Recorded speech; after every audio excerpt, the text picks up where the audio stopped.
بسم الله الرحمن الرحيم.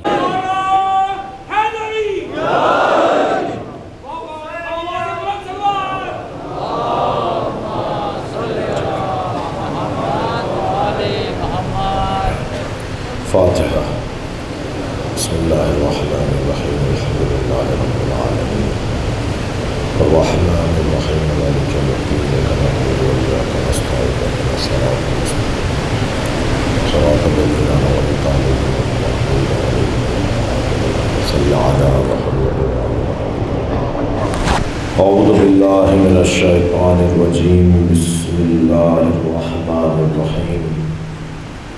الحمد لله الذي لا يبلغ مدحته القائلون ولا يحصي نعماءه العادون ولا يؤدي حقه المجتهدون الذي ليس لصفته حد محدود ولا نعت موجود ولا وقت معهود ولا أجل ممدود فطر الخلائق بقدرته ونشر الرياح برحمته. الصلاة والسلام على الرسول المسدد المصطفى الأمجد المحمود الأحمد سيدنا ومولانا ومولى الكونين جد الحسن والحسين معاني والقاسم محمد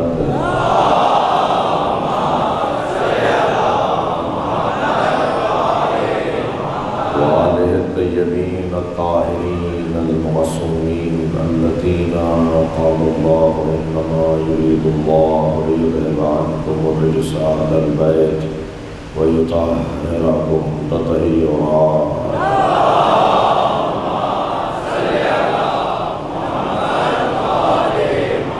ولعنة الله على أعدائهم أجمعين من يوم عداوتهم إلى قيام يوم الدين. أما بعد. قال الحكيم في قرآن الكريم بسم الله الرحمن الرحيم. فمن حاجك فيه من بعد ما جاءك من العلم فقل تعالوا ندعو أبناءنا وأبناءكم ونساءنا ونساءكم وأنفسنا وأنفسكم ثم نبتهل فنجعل لعنة الله على الكاذبين. صلوات.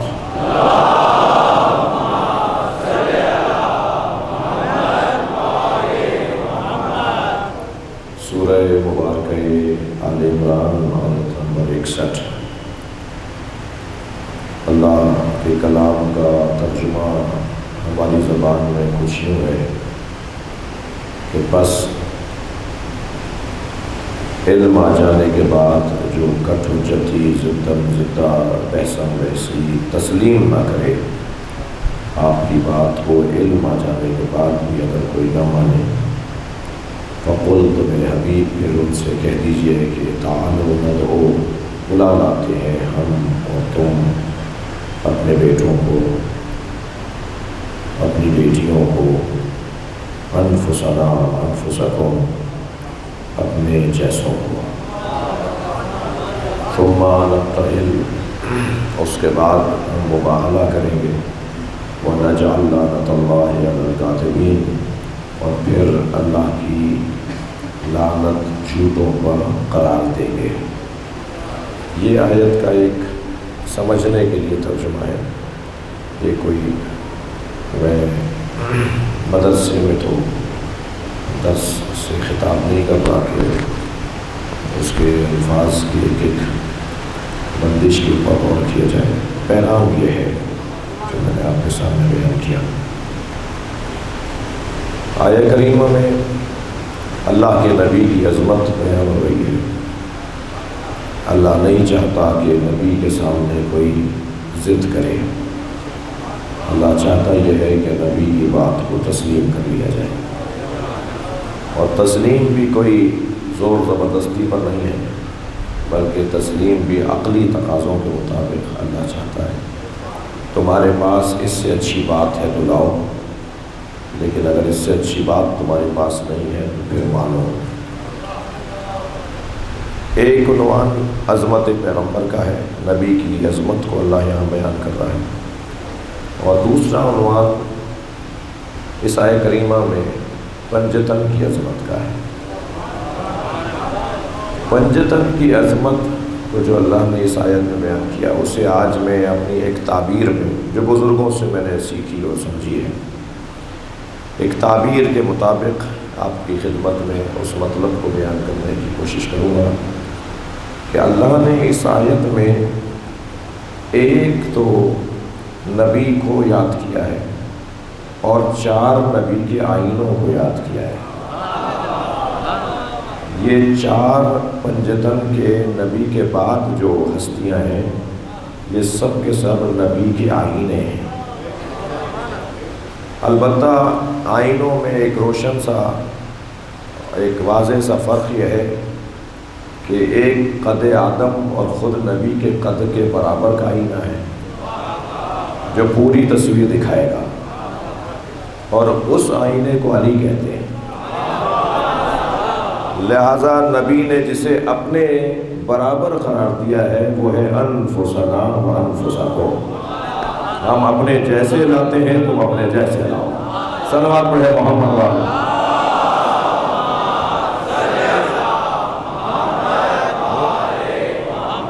اور ایک آئینہ معمولی سا کچھ چھوٹا ہے، لہذا اس آئینے کے لیے کہا فاطمہ تو بضعۃ منی، فاطمہ میرا حصہ ہے۔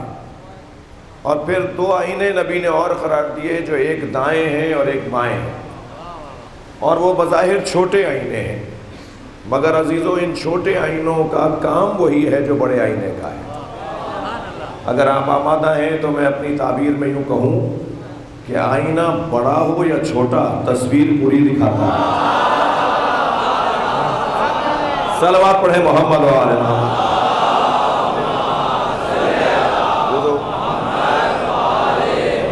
ایک آئینہ سیدھی جانب ہے جسے حسن مجتبیٰ کہا جاتا ہے، اور ایک آئینہ دوسری جانب ہے جسے حسین کہا جاتا ہے۔ نبی نے ان دونوں کو اپنا آئینہ قرار دیا۔ اب بات اصلی آپ کے ہاتھ میں آ گئی۔ آئینے کا کام افعال دکھانا ہوتا ہے، آئینے کا کام ملکات نفسانی دکھانا نہیں ہوتا۔ آئینے کا کام ہے نا، یعنی میں نے کہہ تو دیا اپنی تعبیر میں، نقن صاحب نے بھی اس موضوع کو بڑی شان سے بیان کیا ہے اور بڑے اہتمام سے اور بڑے طریقے سے بیان کیا ہے، سجا کر بیان کیا ہے علامہ نقل نے۔ پنجتن نبی کے آئینے ہیں، تو آئینے کا کام افعال کو دکھانا ہے، جبکہ انسان کے پاس صرف افعال نہیں ہوتے بلکہ افعال کے پیچھے ملکات نفسانیہ ہوتے ہیں۔ یعنی آپ کا ہاتھ کسی فقیر کو دیکھ کر جب جیب میں جاتا ہے تو یہ فعل ہے کہ آپ سخی کو کچھ دے رہے ہیں، یہ تو نظر آ رہا ہے، مگر اس دینے کے پیچھے جو جذبہ سخاوت ہے وہ نظر نہیں آتا۔ لہذا ہر ایک کا جذبہ مختلف، تو ہر ایک کا نفسانی کیفیت مختلف۔ ممکن ہے کسی کی 2 لاکھ کی تنخواہ ہو اور وہ فقیر کو 10 روپے دے رہا ہو، اور ممکن ہے کسی کی 1000 روپے تنخواہ ہو اور وہ فقیر کو 100 روپے دے رہا ہو۔ تو بتائیے اس میں سخی بڑا کون سا ہے؟ اللہ کے ہاں گنا نہیں جاتا، تولا جاتا ہے، دیکھا جائے گا کہ کون کس دل سے یہ عمل انجام دے رہا ہے۔ تو نبی مکرم کے افعال کو تو یہ آئینے دکھائیں گے کہ نبی کا فعل، جی مثلا ہاتھ کا کام دینا ہے، آنکھ کا کام دینے سے کوئی تعلق ہی نہیں اس کا، آنکھ کا کام دیکھنا ہے، پیروں سے اس کا کوئی تعلق نہیں، پیروں کا کام چل کے جانا ہے، جی کانوں سے اس کا کوئی تعلق نہیں ہے۔ لیکن ان تمام افعال کے پیچھے جو ایک جذبہ ہے، ان تمام افعال کے پیچھے جو ایک کیفیت ہے، وہ عزیزان گرامی اصلی چیز ہے، یہ نظر نہیں آئے گی۔ اگر صرف اور صرف انہیں ید اللہ، عین اللہ، لسان اللہ، اذن اللہ، جنب اللہ، رجل اللہ، وجہ اللہ۔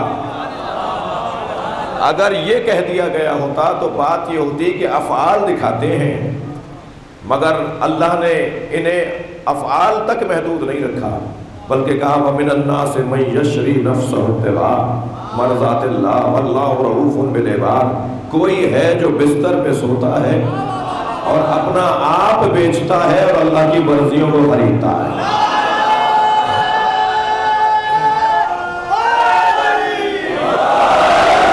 لہذا یہاں افعال کا بھی بیان ہے اور یہاں ملکات نفسانیہ کا بھی بیان ہے۔ عزیزان گرامی، جنہیں اللہ نے افعال مصطفیٰ کا جلوہ قرار دیا، اسی وجود کو اللہ نے اپنے حبیب کی زبان سے کہلوایا انفسنا وانفسکم، تاکہ نبی کی زندگی کا مکمل نبی کی زندگی ان سے ظاہر ہو، نبی کا ظاہری جنبہ اور پہلو بھی نظر آئے، ظاہر بھی نبی کا نظر آئے، اور باطن مصطفیٰ بھی ان سے بیان ہوتا ہوا نظر آئے۔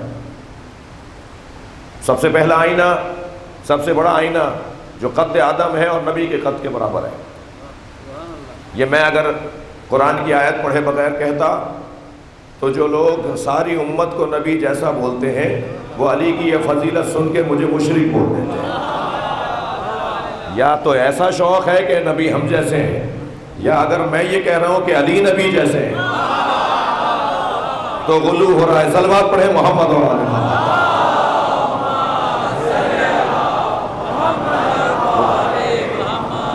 لیکن ہمارے پاس دلیل بہت روشن ہے، اور شاید ان دلائل کو اگر میں بیان کرنے میں کامیاب ہو جاؤں یا ممبر ہمارا بیان کرنے میں کامیاب ہو جائے تو ساری الجھنیں دور ہو جائیں گی۔ اور وہ یہ کہ اللہ نے صرف اور صرف مولا کائنات کو نبی جیسا قرار دیا ہے، صرف اور صرف مولا کائنات کو نبی جیسا قرار دیا ہے، صرف اور صرف علی کو نبی جیسا بنایا ہے۔ پاکستان کی دیواریں کالی کر دی، علی اور فلاں بھائی بھائی، جنہیں قافیہ ملانا نہ ہوتا ہو وہ دین کیا چلائیں گے، وہ مذہب کی نمائندگی کیا کریں گے؟ علی اور فلاں بھائی بھائی نہیں ہے، علی اور نبی بھائی بھائی۔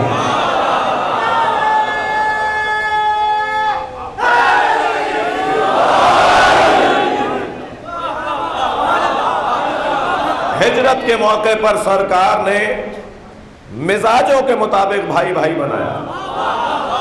بھائی ایک جملے میں نے مزاج بتا دیے، کس کا کیا مزاج تھا اور کس سے کس کا دل ملتا تھا، کس کا ذہن کس سے ملتا تھا، وہ سرکار نے مجمع میں دکھا دیا۔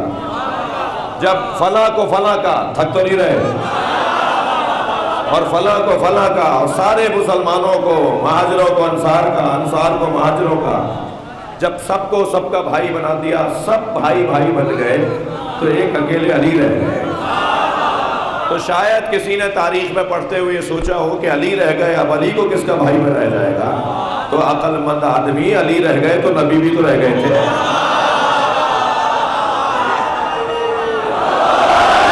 فوراً میرے مولا علی کی طرف دیکھ کر فرمایا یا علی انت اخی فی الدنیا والآخرہ۔ بڑا فرق ہے بھائیوں کا بھائیوں میں اور علی کا نبی بھائی ہونے میں۔ سب کو دنیا میں بھائی بھائی بنایا، علی واحد بھائی ہے نبی کا جو دنیا میں بھی بھائی ہے اور آخرت میں بھائی۔ صلوات پڑھیں محمد اور آل محمد۔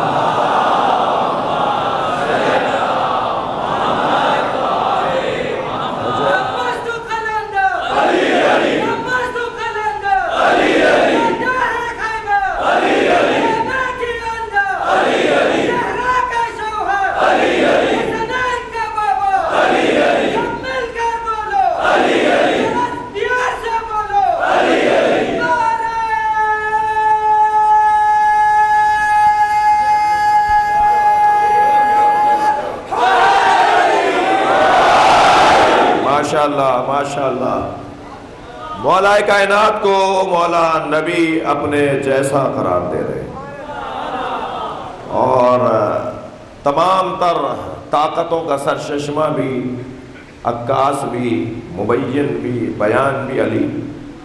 اور تمام تر افعال کا اظہار بھی علی۔ بلائی سماتے ہیں، فضائل سننے آئے ہیں، لہذا آپ کی توجہات اور چاہتا ہوں۔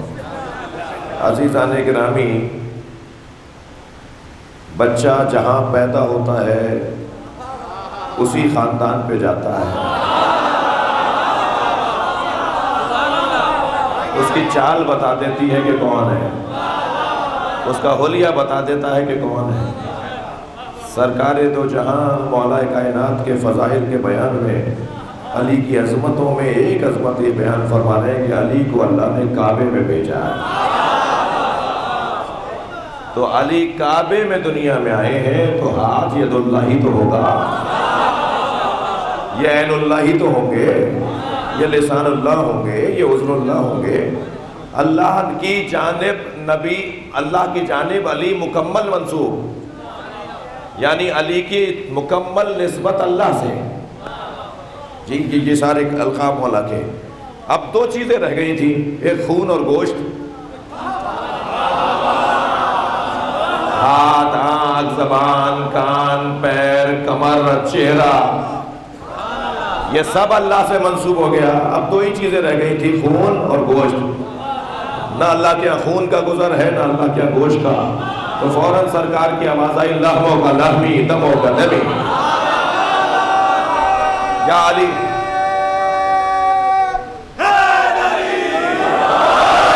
تمہارا خون میرا خون، تمہارا گوشت میرا گوشت۔ اگر حدیث یہاں مکمل ہو گئی ہوتی تو شاید کسی کا کوئی فائدہ ہو جاتا۔ فرمایا حربوں کا حربی، جو تم سے لڑے وہ مجھ سے لڑ رہا ہے۔ سلموں کا سلمی، جو تم سے پیار کرے، جو تم سے امن، جو تم سے صلح کرے، وہ مجھ سے صلح کر رہا ہے۔ ضرورت کیا تھی یہ کہنے کی؟ زیادہ رہوں گا اس وادی میں تو طبیعتوں پہ گرانی آئے گی، اس لیے گزر رہا ہوں۔ بعض حدیثیں بعض ہستیوں کے ساتھ مخصوص ہیں، مثلا پنجتن میں کسی کے لیے نہیں آیا جو جناب زہرا کے لیے آیا کہ من فاطمہ تو بضعۃ منی، جی فاطمہ میرا ٹکڑا ہے، جی ان اللہ یغضب لغضبہا، اللہ اس سے ناراض ہوتا ہے جس سے فاطمہ ناراض، وَإِنَّ اللَّهَ يَرْضَى لِرْضَاهَا، اور اللہ اس سے راضی ہوتا ہے جس سے فاطمہ راضی۔ یہ اور آئمہ کے لیے اور پنجتن کے لیے کیوں نہیں ہے؟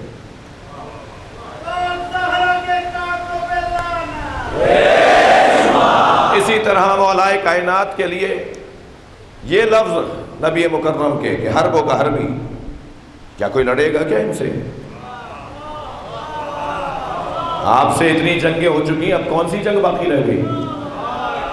لہذا کچھ ہونا تھا۔ صلوات پڑھے محمد و آل محمد۔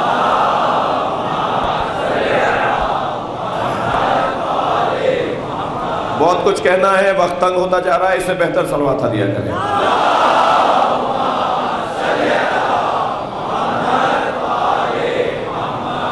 بھائی یہ میرا بچہ، یہ جوان بار بار پریشان ہو رہا ہے اور دوسروں کو بھی ڈسٹرب کر رہا ہے۔ ہم نے یہ اعلان کیا تھا، یعنی میں نے نہیں کیا مگر باب العلم میں یہ اعلان کیا تھا، ہر مسجد جہاں جہاں میں مجلس پڑھ رہا ہوں کہ لائیو مجلس نہیں جائے گی، ٹھیک ہے؟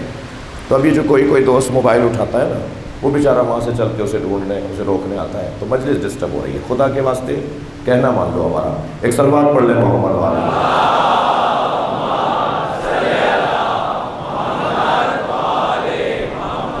یہ ریکارڈ ہو رہا ہے، عشرے کے بعد آپ کو مل جائے گا، اگر اس قابل کوئی بات ہے تو لے لیجیے گا۔ ایک صلوات اور پڑھ لیں محمد والا۔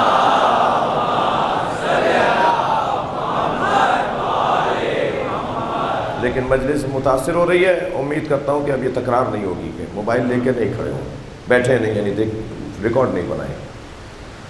مصلحت یہی ہے اور کچھ زیادہ تفصیل نہیں بتا سکتا آپ کو، اس سے بہتر صلوات ہوتی ہے۔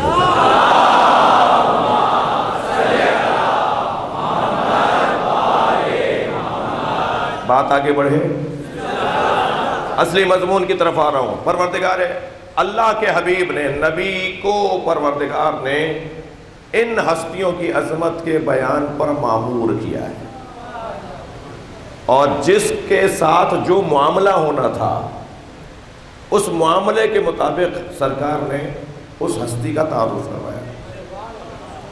مولا کائنات کے لیے بہت واضح انداز سے فرمایا، جناب سیدہ کے لیے بہت روشن پیغام۔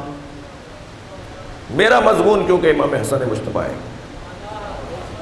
اس لیے ان دونوں ہستیوں کے لیے جو نبی مکرم نے ارشاد فرمایا، ان دونوں کو اپنا توجہ، ان دونوں کو اپنا آئینہ قرار دیا ہے، لہٰذا ان دونوں کے لیے سرکار نے جو حسین جملہ ارشاد فرمایا ہے وہ فرمایا ہما امامان، ہما امامان قاما او قعدا، یہ دونوں امام ہیں چاہے دونوں کھڑے ہوں۔ ترجمہ یہ نہیں ہوگا کہ ایک کھڑا ہو، قعدا ایک بیٹھا ہو، نہیں، ترجمہ ہوگا چاہے دونوں کھڑے ہوں چاہے دونوں بیٹھے ہوں۔ ان کی سیرتوں کو اپنے مزاجوں میں تقسیم نہ کرو۔ ان کے مزاج میں یہ نہیں ہے کہ ایک صلح کرتا ہے اور ایک جنگ کرتا ہے، بڑی عنایت توجہ آپ کی ہے، یہ مزاجوں کے پابند نہیں ہیں، یہ مشیتوں کے پابند ہیں۔ اگر قیام کرنا ذمہ داری ہے تو دونوں قیام کریں گے، اور اگر بیٹھنا ذمہ داری ہے تو دونوں بیٹھیں گے۔ عربی زبان میں سرکار نے فرمایا ہے، اور سادہ اور سیدھی اور روشن اور آسان عربی میں نبی نے ہمیں رہنمائی عطا کی ہے۔ قاما تثنیہ کا صیغہ ہے، چاہے دونوں کھڑے ہوں۔ قعدہ تثنیہ کا صیغہ ہے، چاہے دونوں بیٹھے ہوں۔ اقوم و اقعد کہتے ہیں نا نماز میں، جی میں اقوم و کھڑا ہوتا ہوں، اقعد بیٹھتا ہوں، بے حول اللہ ہے، کیا کہتے ہیں آپ؟ نماز کے اذکار پر بھی جب ہم غور کریں تو ایک خاص لطف ہے اس کے اندر، ایک خاص ذائقہ ہے۔ یہ ایک ایک لفظ جو ہے وہ ایک ایک گھنٹے کی تقریر اور پھر اس پہ ان کے مطالب پر غور کرنے کا لفظ ہے۔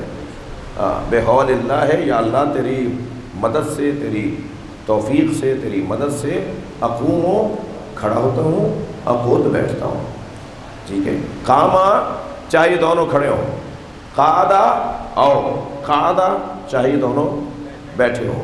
نبی مکرم نے پہلے تو دقت اس حدیث پر، ہما امامان یہ مکمل جملہ ہے، جی ہما امامان یہ مکمل جملہ ہے، یعنی نبی فرما رہے ہیں دونوں امام ہیں۔ اچھا دقت، نبی بچپن میں نبی ہو سکتا ہے، امام بچپن میں امام نہیں ہو سکتا؟ سارے مسلمانوں نے قرآن پڑھا اور حضرت عیسیٰ کے ماں کے گود میں نبی ہونے کے قائل ہیں۔ اگر ایک گود کا بچہ نبی ہو سکتا ہے تو گود کے بچے امام بھی ہو سکتے ہیں، یہ الجھن دور رہے۔ یہاں حدیث مکمل تھی، سرکار نے فرمایا ہما امامان، یہ دونوں امام ہیں، بات پوری تھی۔ جملہ تامہ ہے، جملہ اسمیہ ہے، یسع السکوت، خاموش رہنا، یہاں رک جانا، جملہ پورا ہے، جائز ہے۔ ایسے ہی ایک اور حدیث بھی آپ کثرت سے پڑھتے ہیں، جب حضرت جبریل نے پوچھا اللہ سے، یا رب ومن تحت الکساء، یا اللہ چادر کے نیچے کون ہے؟ تو اللہ نے جواب دیا ہم فاطمہ تو۔ پھر اس کے بعد اور جملے ہیں، وَأَبُوهَا وَمَالُهَا وَبَنُوهَا، جی ان میں فاطمہ کے بابا ہیں، شوہر ہیں، بچے، لیکن یہاں پر اس جملے پر بات پوری تھی، ہم فاطمہ۔ اگر آگے نہ بھی پڑھیں تو بات پوری ہے، جملہ پورا ہے، یہ سب فاطمہ ہیں، یعنی یہ سب کی سب ہستیاں فاطمی مزاج رکھتی ہیں، حقیقت فاطمی رکھتی ہیں۔ اس حدیث مبارکہ میں بھی ہم امامان، یہ دونوں امام ہیں، ہما معاف کیجیے گا، ہما امامان و ہم فاطمہ ہیں کیونکہ جمع ہے، یہاں ہما امامان یہ دونوں امام ہیں، بات پوری تھی، لیکن نبی نے اور رہنمائی فرما دی قاما اور قعدہ کہہ کے، یہ دونوں امام ہیں۔ اور پھر یہ دو علیحدہ علیحدہ امام ہیں یا یہ دونوں مل کر امام ہیں؟ جی ہما امامان، یہ دو امام ہیں یا دونوں مل کر امام ہیں؟ اللہ اکبر. دقت چاہوں گا، ایک حدیث نے اس سوال کا جواب دیا ہے، اور حدیث یہ ہے، توجہ چاہوں گا، حدیث یہ ہے کہ نبی فرماتے ہیں، اللہ اکبر، مولا امام حسن علیہ السلام کے لیے کہ الحسن، نبی سے کسی نے پوچھا تو فرمایا الحسن اشبہ بے رسول اللہ ما بین الصدر الی الراس. حسن رسول اللہ کی شبیہ ہے سینے سے لے کے سر تک. والحسین اشبہ بے رسول اللہ ما کان اسفل من ذلک. اور حسین رسول اللہ کی شبیہ ہیں سینے سے نیچے کی جانب. یعنی دونوں کو علیحدہ علیحدہ بھی امام بتایا، اور دونوں کو نبی کا ایک وجود بتا کے کہ آدھا حسن کو دیکھو آدھا حسین کو، تو نبی نظر آ جائے گا. ابھی اس حدیث کو سمجھنا ہے. صلوات پڑھیں ذرا محمد علیہ.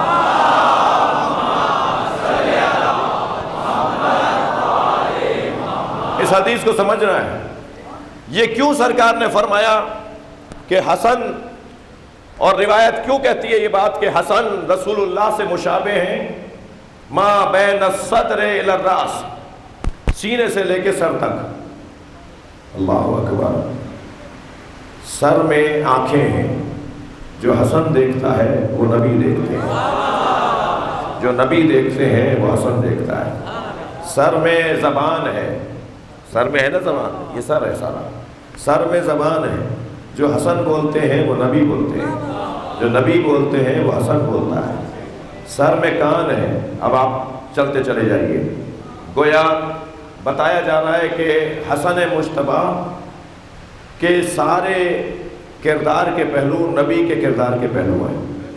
اگر آمادہ ہیں تو ایک مطلب کا جملہ، حاصل جملہ، سر چہرہ حسن کا عکاس ہوتا ہے. اگر تمہیں جمال مصطفیٰ دیکھنا ہے، حسن مصطفیٰ دیکھنا ہے، تو حسن مجتبیٰ کو دیکھو. آپ کی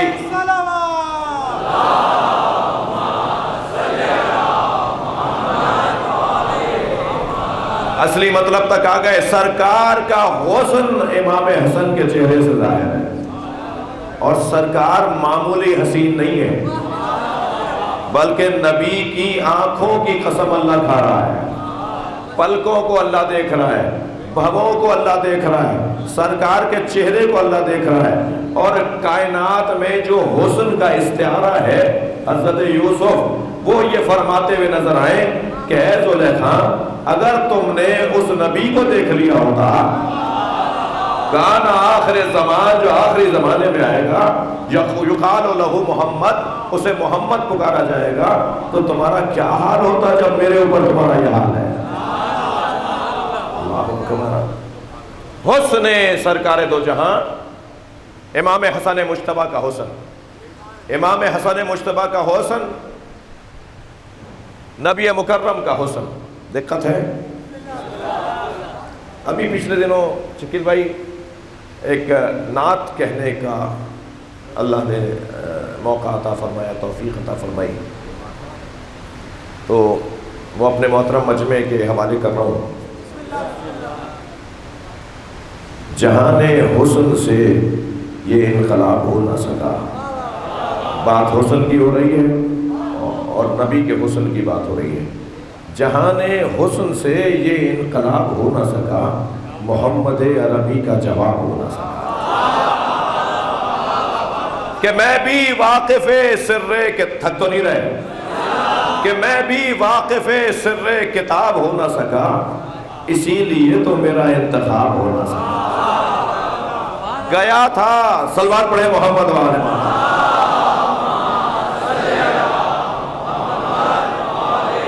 گیا تھا بارگاہ مصطفیٰ میں اس کے بعد، گیا تھا بارگاہ مصطفیٰ میں اس کے بعد، غم حیات کبھی کامیاب ہو نہ سکا.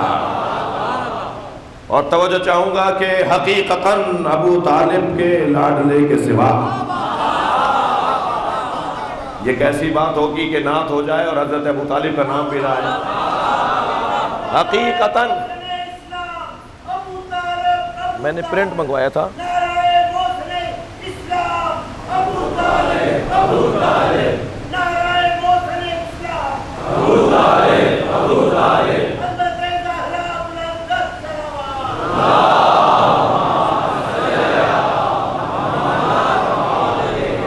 بھائی ویسے مجھے نعرے سکھانا، مجھے نعرے لگانا آتے نہیں ہیں، مگر یہ ایسے لوگ بھی ہوتے ہیں مجلس میں، یہ انہوں نے اچھا خیال دیا ہے۔ اتنا لمبا نعرہ نہیں ہوتا، آپ سیدھا سیدھا کہیں محسن اسلام، محسن اسلام، یہ نعرہ اتنا لگاؤ کہ لوگوں کو کلمہ نظر آنے لگے۔ نعت کہنے کا میں عرفان کہاں سے لاؤں، ابو طالب سا قلمدان کہاں سے لاؤں، ارے تیرے کہنے سے جو عمران کا انکار کروں، توجہ کیوں سے مصرے پر، تیرے کہنے سے جو عمران کا انکار کروں، پھر محمد کا نکاح خان۔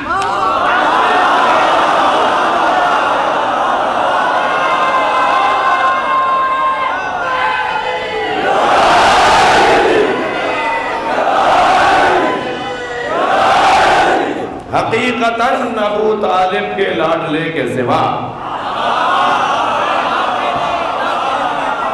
حقیقتاً ابو طالب کے لاڈلے کے سوا کوئی بھی مثل رسالت معاب، صلوات پڑھیں محمد و آل محمد۔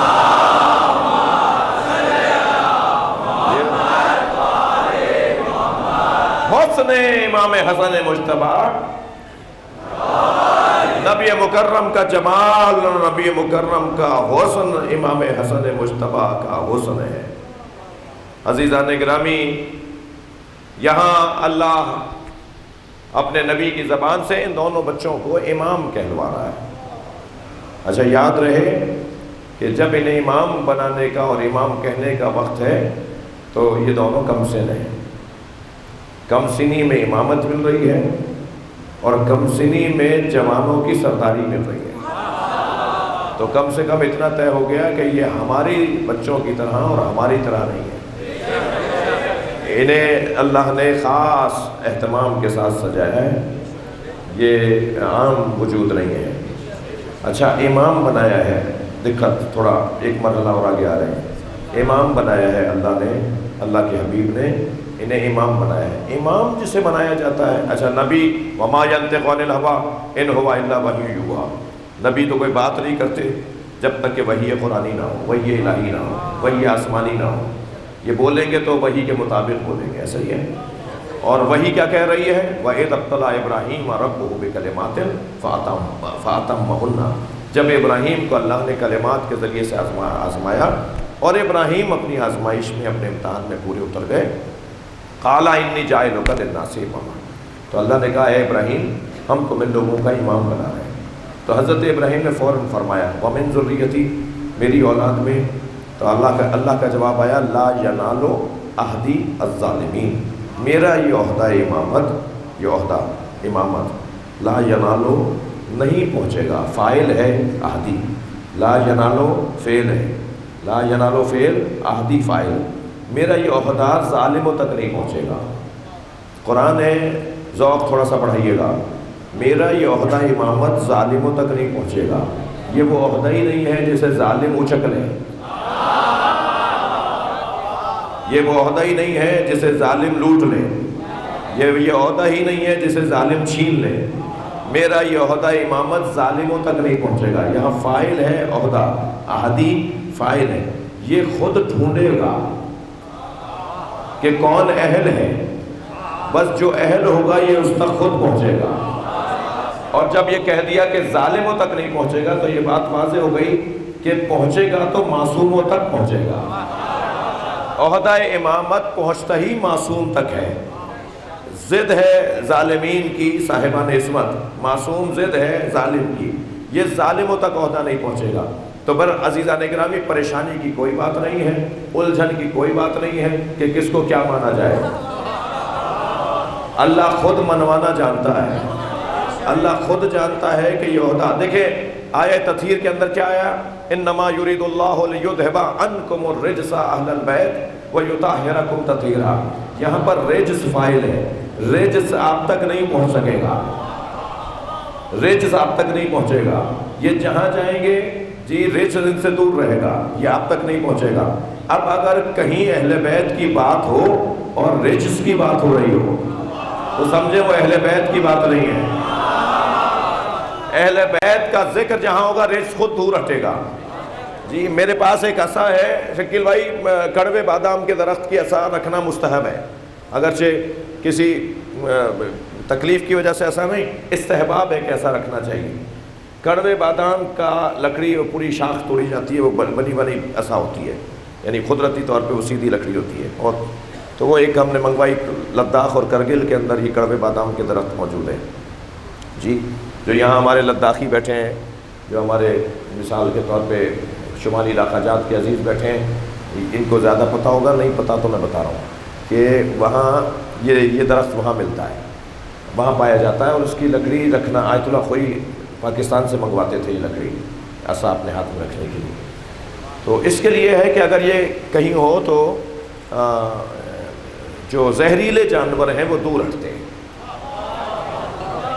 یا آپ کہیں رکھ دیں تو سانپ اس سے دور رہتا ہے, بچھو اس سے دور رہتا ہے. حدیث تو یہ کہہ رہی ہے کہ جہاں یہ ہو وہاں شیطان نہیں آتا. توجہ کر لیا آپ نے؟ تو اس کا مطلب ہے سائنس کا میں جوڑ رہا ہوں نا, آپ کو جدید چیزوں سے جوڑوں گا تو آپ کو ذرا زیادہ روشن ہو جائے گی. بچے آج کل اس طرح سے ذرا جلدی لے لیں گے بات کو. یعنی ہمارے سامنے بھی روزمرہ کی مثالوں میں یہ مثالیں موجود ہیں کہ کسی چیز کو اگر کہیں رکھ دیا جائے تو گندی چیزیں, نجس چیزیں, شیطانی چیزیں اس سے دور ہو جاتی ہیں. اہل بیت اس مرقع کمالات کو کہا جاتا ہے جہاں اہل بیت کا ذکر ہو وہاں سے شیطان بھاگنے لگتا ہے, وہاں سے رجس دور ہونے لگتا ہے. صلوات پڑھیں ذرا محمد و آل محمد. اس کے لیے آیا ہے کہ شاید سائنس یہ کہتی ہے جدید کہ اس لکڑی میں سے کوئی خوشبو نکلتی ہے, کوئی بو نکلتی ہے, کوئی ایسی جو صرف وہی زہریلے جانور ہی سونگھ سکتے ہیں, اور اس کی وجہ سے وہ دور ہٹ جاتے ہیں. تو اہل بیت سے رجس دور ہے. ایک نسخہ دے رہا ہوں, جہاں جہاں آپ چاہتے ہیں کہ شیطان نہ ہو وہاں وہاں علی کی بات کریں,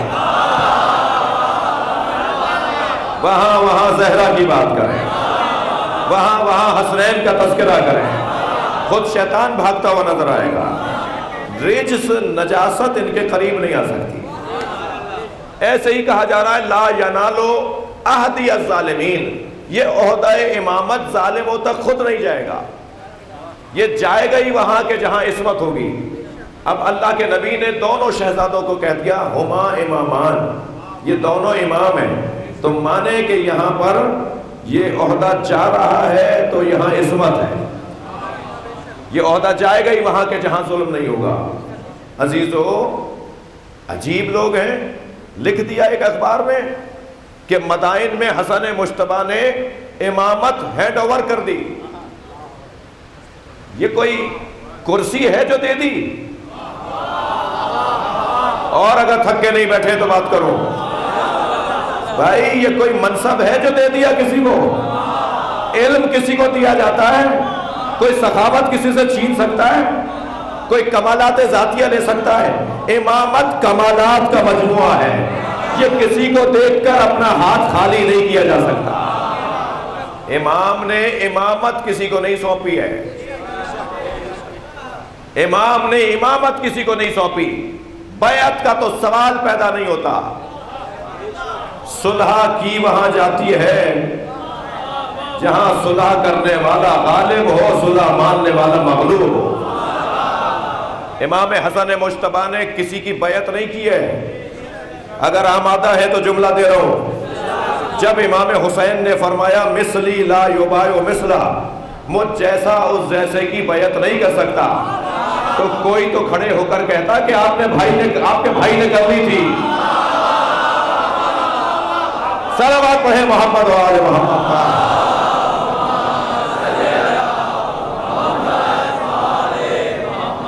امام حسن نے بیعت نہیں کی ہے، امام حسن نے حکومت وقتی طور پر کسی کو دی ہے، اور ہمارا تو عقیدہ وہی ہے بھائی جو علامہ اقبال کا ہے۔ پاکستان کی شب ولادت ہے، صلوات پڑھے محمد و آل محمد۔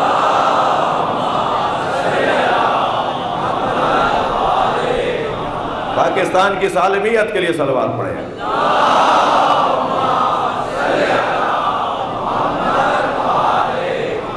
پاکستان کا مصور اور اس خطے کا مصور جو نظریہ صلح امام حسن کے حوالے سے ہمیں دے رہے ہیں، وہی ہمارا نظریہ ہے، وہی ہمارا نظریہ ہے۔ عظمت اہل بیت کے باب میں جو علامہ اقبال کا عقیدہ ہے، وہی ہمارا عقیدہ ہے۔ فرماتے ہیں امام حسن کی صلح کے بارے میں، یکے آمادہ ہے، یکے شمع شبستان حرم۔ امام حسین کا ذکر کر چکے ہیں، اب امام حسن کی بات کر رہے ہیں۔ امام حسین کی بات ہو چکی، یکے امام حسن، یکے شمع شبستان حرم۔ ان دونوں بھائیوں میں ایک وہ بھائی جو حرم الہی کی شمع ہے۔ اللہ کا گھر اگر روشن ہے تو بے طفیل حسن، اگر بیت اللہ میں اگر رونقیں ہیں تو بے نام امام حسن مجتبیٰ۔ یکے شمع شبستان حرم، حافظ جمعیت خیر الامم۔ امت مصطفیٰ کو مرنے سے بچانے والا، برباد ہو جاتی، مٹ جاتی یہ امت اگر امام حسن مجتبیٰ نہ ہوتے۔ حافظ جمعیت خیر الامم، یہ دو مصرے، اس کے بعد کے دو مصرے فرماتے ہیں، تا نشینت آتش پیکاروں کی، کسی طرح جنگ ٹھنڈی پڑ جائے اور بس۔ تا نشینت آتش پیکاروں کی، پشت پازت برسر تاج و نگین۔ حسن مجتبیٰ نے بیعت نہیں کی تھی، تاج و تخت کو لا ہماری۔ صلوات پڑھے محمد و آل محمد۔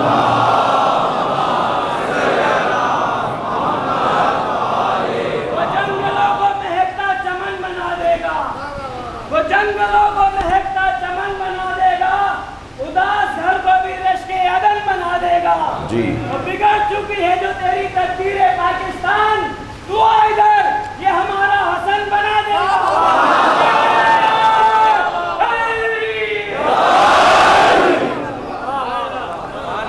بھائی دوبارہ سناؤ چار میں سے۔ وہ جنگلوں کو مہکتا چمن بنا دے گا، وہ جنگلوں کو مہکتا چمن بنا دے گا، مہکتا چمن بنا دے گا، اداس گھر کو بھی رشک عدن بنا دے گا۔ اور بگڑ چکی ہے جو تیری تقدیر پاکستان، تو آ ادھر، یہ ہمارا حسن بنا دے گا۔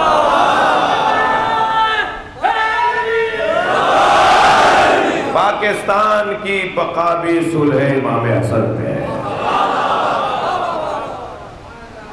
بہت سارے کام میرے لیے، آپ کے لیے، ہمارے لیے آسان ہے،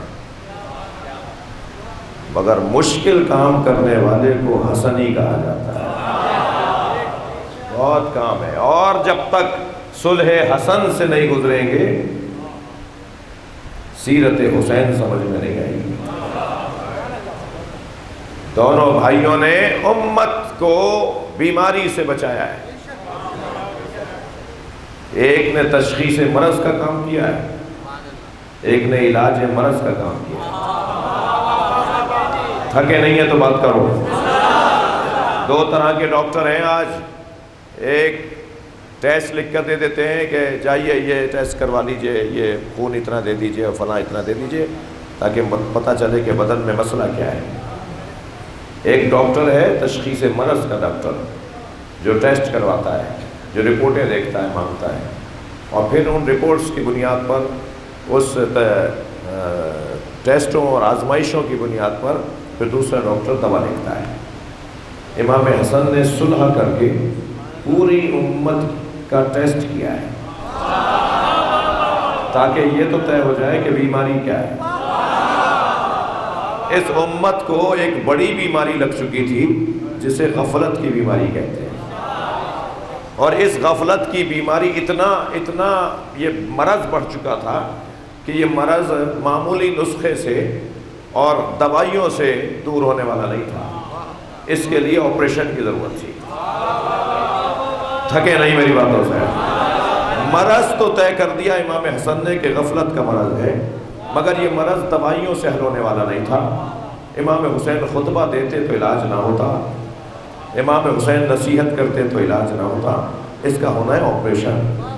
اور آپریشن کے لیے ہر جگہ ڈاکٹر آپریشن نہیں کرتا، ڈاکٹر مخصوص جگہ جا کے آپریشن کرتا ہے، اور اس آپریشن تھیٹر میں بھی ہر آدمی نہیں جاتا، وہی لوگ جا سکتے ہیں۔ صلوات پڑھیں ذرا محمد والے۔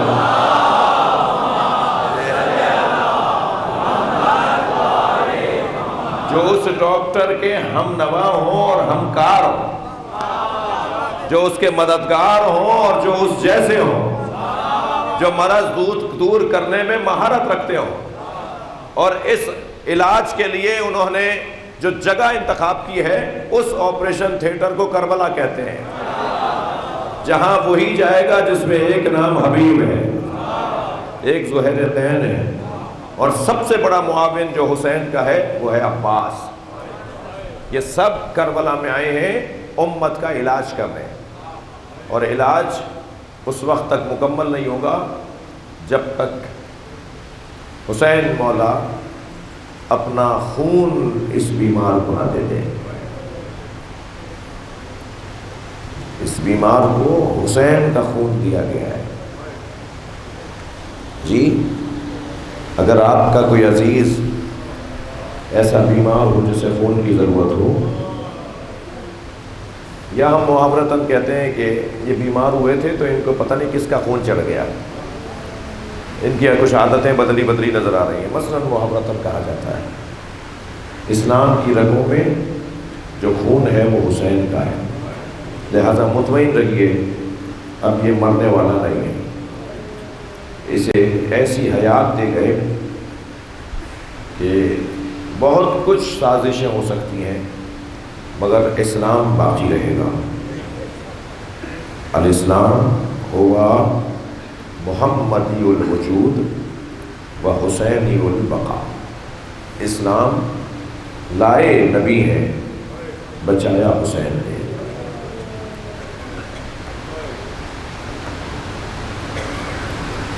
چلیے آج 4 محرم بھی گزر گئی، نہیں معلوم آئندہ سالوں میں یہ تاریخ میرے قسمت میں لکھی ہے یا نہیں۔ اپنے ذہنوں کو کربلا لے چلیے، وہاں حسین کے 2 مہمان آ رہے ہیں۔ ایک مہمان تو وہ ہے جو خود آیا ہے، اور ایک مہمان وہ ہے جسے حسین نے بلایا ہے۔ وہ جو خود آیا ہے، جس کا بیان مصائب ہو چکا، وہ ہو رہے ہیں، امامہ اتار کر آیا ہے، ہاتھ مندوا کر آیا ہے، گردن جھکائے آیا ہے، اور ایک جملہ کہتا ہوا آیا، عزت دار تو میں نہیں رہا، اس لیے کہ جب میں نے حسین کے گھوڑے کی لگام پکڑی تھی اور اپنی مرضی پر موڑنا چاہا تھا تو محملوں سے بیویوں کے رونے کی آوازیں بلند ہوئی تھی۔ میں نے تو اپنی حیثیت وہیں ختم کر دی تھی، اور خود آئے ہیں، مگر عزاداروں ایک اور بھی تو مہمان ہیں جسے حسین مولا نے خط لکھ کر بلایا، اور وہ ہے حبیب ابن مظاہر۔ البتہ واقعات کربلا کے بیان کا شرح ہے، ایک اور بھی امام کا ناصر اور مددگار ہے جسے حسین نے ڈھونڈا ہے، اور وہ ہے زہیر قین، زہیر ابن قین۔ زہیر قین کو امام حسین نے اس لیے ڈھونڈا کہ نبی نے جو فہرست شہداء کی امام حسین کو دی تھی کہ تمہارے ساتھ کربلا میں کون کون شہید ہوگا، اس میں ایک نام زہیر قین کا بھی تھا، مگر وہ تو نظر نہیں آ رہے، مدینے میں نہیں ملے، مکے میں نہیں ملے۔ حسین مولا اس بات کی تلاش میں تھے کہ کسی طرح یہ فہرست مکمل ہو، میرے ساتھ وہ سب آ جائیں جنہیں کربلا میں شہید ہونا ہے۔ معلوم ہوا کہ زہیر ساتھ مثلا یہ رستہ جا رہا ہے تو ایک نزدیک جو دوسرا رستہ برابر کا چلتا ہے، ایک متبادل رستہ جو ہوتا ہے، اس پر زہیر قین گزر رہے ہیں۔ امام نے مولا عباس سے فرمایا عباس جاؤ زہیر کو جا کر ہمارا سلام کرو اور ان سے کہو کہ آپ کو حسین بلا رہے ہیں۔ حضرت عباس گئے، زہیر نے ادب سے سلام کا جواب دیا، مولا عباس کی پذیرائی کی، اور پھر عقب میں ان کے خیموں کے عقب میں جہاں وہ ٹھہرے ہوئے تھے گھوڑے بندھے ہوئے تھے، وہاں سے سب سے اچھا گھوڑا، سفید فربا تازہ سم لگا ہوا ایک اچھا گھوڑا، اچھی نسل کا گھوڑا حضرت عباس کو لا کے دیا اور کہا کہ میری طرف سے حسین کو یہ ہدیہ دے دیجیے گا۔ جب پہنچے نا حضرت عباس تو امام نے فرمایا عباس ذوالجناح کو تیار کرو، ہماری سواری کو تیار کرو، اب ہم جائیں گے زہیر کے پاس۔ اور ان کا گھوڑا بھی واپس لے کر امام گئے، اور جب انہیں معلوم ہو نا کہ حسین آ رہے ہیں تو زہیر قین ایک مرتبہ آمادہ ہونے لگے، حسین آ رہے ہیں، آمادہ ہوئے کہ حسین آئے استقبال کریں۔ امام قریب آئے، امام نے فرمایا یہ تمہارا گھوڑا تمہیں واپس، ہمیں تمہارے گھوڑے کی ضرورت نہیں ہے۔ یہ کہہ کر ان کا ہاتھ پکڑا اور صحرا میں تنہا چلے گئے، ایک وہ تھے ایک حسین تھے بس۔ اور جب واپس آئے نا تو حسین مولا اپنے گھوڑے میں بیٹھ کر اپنے خیموں کی طرف چلے گئے، اور زہیر اپنے خیمے میں آ کر اپنی زوجہ سے کہتے ہیں کہ میں تمہیں طلاق دینا چاہتا ہوں۔ انہوں نے کہا کہ میرا آپ کا کوئی ایسا معاملہ تو نہیں ہے جو آپ مجھے طلاق دے رہے ہیں، ہمیں کوئی اختلاف نہیں ہے۔ فرمایا حسین نے مجھے جنت میں میرا مقام دکھا دیا، اور میں اب حسین کے ساتھ جا رہا ہوں، اور حسین کے ساتھ جانے کا مطلب شہادت ہے۔ تم میرے بعد پریشان رہو گی، میں تمہیں آزاد کر دیتا ہوں۔ کیا دقیق لوگ تھے، کیا محتاط لوگ تھے، اس لیے کہ عدت وفات 4 مہینے کی ہوتی ہے اور عدت طلاق 3 مہینے کی ہوتی ہے جی، اس لیے طلاق دے رہے ہیں کہ 1 مہینہ زیادہ میرے نام پہ نہ بیٹھی رہے۔ عرب دنیا کا ماحول ہے اور 1 مہینہ بھی اپنے نام پر نہیں رکھنا چاہتے کہ مجھے طلاق، تمہیں طلاق دے دیتا ہوں، کہ میرے والی، میرے مالک، میرے شوہر مجھے طلاق نہ دے، مجھے طلاق نہ دے، میں ساری زندگی شہید کربلا کے نام کے ساتھ جڑنا چاہتی ہوں۔ میری عزت اس میں ہوگی کہ میں اس کی زوجہ ہوں جو کربلا میں حسین کے ساتھ شہید ہو گیا۔ زوجہ بھی آمادہ ہے کہ میرا شوہر جائے اور قربان ہو جائے، اور زہیر قین اپنی زوجہ کے خدمت کے لیے اور کام کاج کے لیے ایک غلام ان کے پاس چھوڑ گئے، اور خود امام حسین سے جا ملے۔ کربلا میں زہیر شہید ہو گئے، کربلا میں زہیر شہید ہو گئے۔ حبیب ابن مظاہر اور زہیر قین بڑے نام ہیں امام حسین کے اصحاب میں، شہید ہو گئے۔ یہ خاتون جس کا نام دلہا لکھا ہے زوجہ زہیر قین، یہ خیمہ لگائے ایک بیابان میں بیٹھی رہی کہ کسی طرح خبر آئے کہ کربلا میں کیا ہوا۔ اپنے غلام کو بھی بار بار بھیجتی ہے کہ خبر لو کہ کربلا میں کیا ہوا۔ بیٹھے ہوئے تھے کہ ایک مرتبہ قافلے کے گزرنے کا احساس ہوا کہ کوئی قافلہ آنے والا ہے، تو اپنے غلام سے کہا جا کر ایسے چھپ کر کھڑا ہو جائے، ایسے دیکھ کے آخری کون لوگ ہیں۔ وہ گیا اور دیکھ کر واپس آیا اور کہا مالکن کربلا میں میرا مولا مارا گیا، حسین کربلا میں مارے گئے،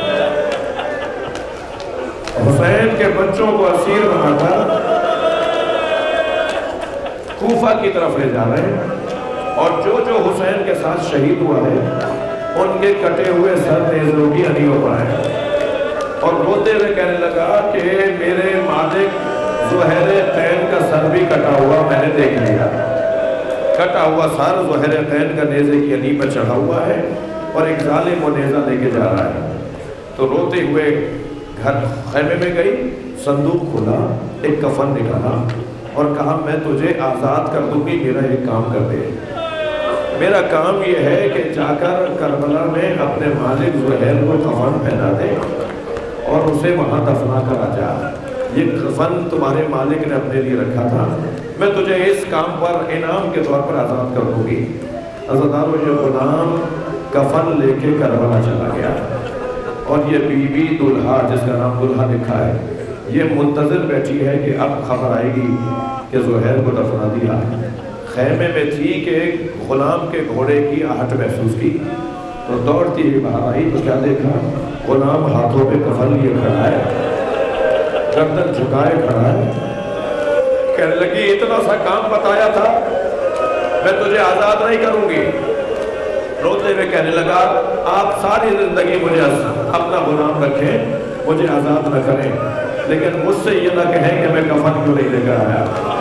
کہا آخر تو کفن کیوں نہیں لے کر آیا؟ تو جملہ سنے جو رونے آئے.